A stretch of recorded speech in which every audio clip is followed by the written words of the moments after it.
Schroeder signs a deal 1 year, $6 million here with the Boston Celtics. So last season he turned down a big contract extension from the Los Angeles Lakers.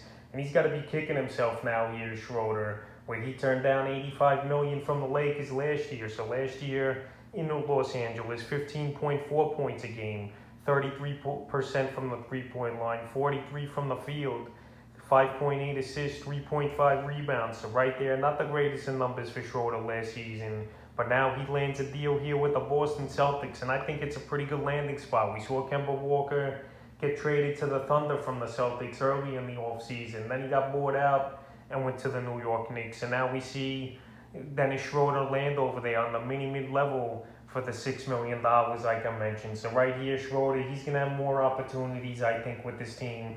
Even though, obviously, the Celtics got Jaylen Brown and Jason Tatum as their top two guns in the lineup and scoring the basketball. But I think he's going to have a good year here, Schroeder.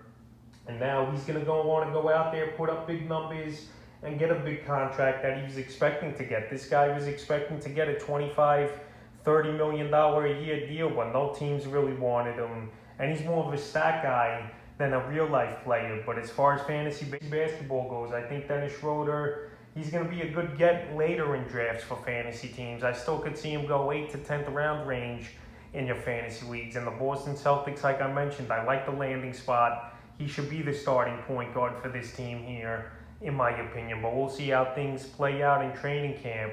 So it's a good fantasy value move for him. I think his numbers could go up from the 15 points a game with the Lakers last season to up more here with the Boston Celtics, even though they got those other scorers. But besides those few guys here, the Celtics don't got much on that roster this season. They got Marcus Smart, you got Schroeder, they got Richardson they traded for, and you got the two big guys. But right here, Dennis Schroeder lands with the Boston Celtics, and we'll see if he has a good season with his new team and could go back into free agency next year and get a big contract that he wanted coming into this offseason.